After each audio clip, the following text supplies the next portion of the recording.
প্রিয় দশম শ্রেণীর শিক্ষার্থী বন্ধুরা, আশা করি তোমরা সবাই অনেক ভালো আছো। তো আজকে তোমাদের সাধারণ গণিত বইয়ের অনুশীলনী 2.1-এর সেট ও ফাংশন অধ্যায়ের তোমাদের উদাহরণ 8 নিয়ে আলোচনা করব। তো উদাহরণ 8 হচ্ছে, দেওয়া আছে, মনে করো যে এখানে সি একটা সেট দেওয়া আছে এবং ডি একটা সেট দেওয়া আছে। সি সেটের সদস্য হচ্ছে 3,4,5 এবং ডি সেটের সদস্য হচ্ছে 4,6,8। এখন আমাদের বলা হয়েছে যে সি ইউনিয়ন ডি নির্ণয় করো, অর্থাৎ আমাদের সি ইউনিয়ন ডি নির্ণয় করতে হবে। এটাকে বলতে পারি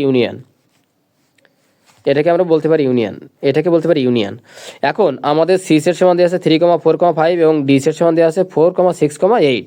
তাহলে ইউনিয়ন করতে হলে আমাদের দুইটা সেটের মধ্যে, অর্থাৎ সি সেট এবং ডি সেটের মধ্যে মিল অমিল সবগুলো সদস্য আমাদের বসাতে হবে।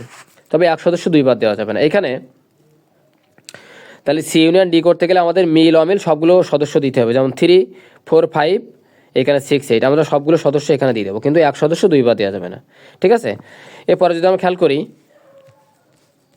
এইখানে 9 দাগ দেখো, এখানে 9 দাগ দেওয়া আছে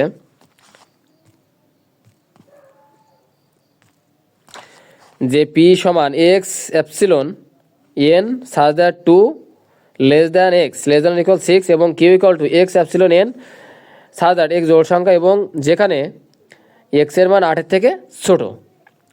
তাহলে আমাদের পি একটা সেট দেওয়া আছে, যে সেটের একটা সদস্য সংখ্যা থাকবে এক্স এবং এক্সটা হবে স্বাভাবিক সংখ্যা, যেটা হবে এন, এবং সেটা এনের মানটা অবশ্যই 2-এর বড় এবং 6-এর ছোট হতে হবে বা 6-এর সমান হতে হবে। এবং কিউ একটা সেট যেখানে এটা স্বাভাবিক সংখ্যা এবং সেটা জোড় সংখ্যা, সেটা অবশ্যই 8-এর ছোট অথবা সমান হতে হবে। তাহলে এখানে দেখো, তাহলে আমরা যদি পি সেট বলি, তাহলে পি সেটের যদি আমরা 6-এর সমান অথবা 2-এর থেকে বড় সংখ্যাগুলো নিই, তাহলে 3, 4, 5, 6 এই স্বাভাবিক সংখ্যাগুলো আমরা নিতে পারি। আর কিউ সমান এক জোড় সংখ্যা হলে 2, 4, 6, 8, 8-এর থেকে ছোট নিতে হবে, তাহলে 2, 4, 6, 8 পর্যন্ত আমরা নিতে পারি।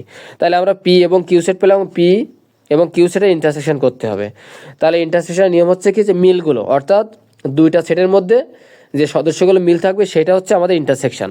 তাহলে এখানে মিল আছে 4 মিল আছে এবং এখানে 4 মিল আছে এবং 6 মিল আছে, 6 মিল আছে। তাহলে অ্যান্সার কত হচ্ছে 4,6। তাহলে এখানে 9 দাগের উত্তর হচ্ছে 4,6। এটা হচ্ছে আমার এই অঙ্কের অ্যান্সার। তো আশা করি তোমরা সবাই বুঝতে পারছো। তো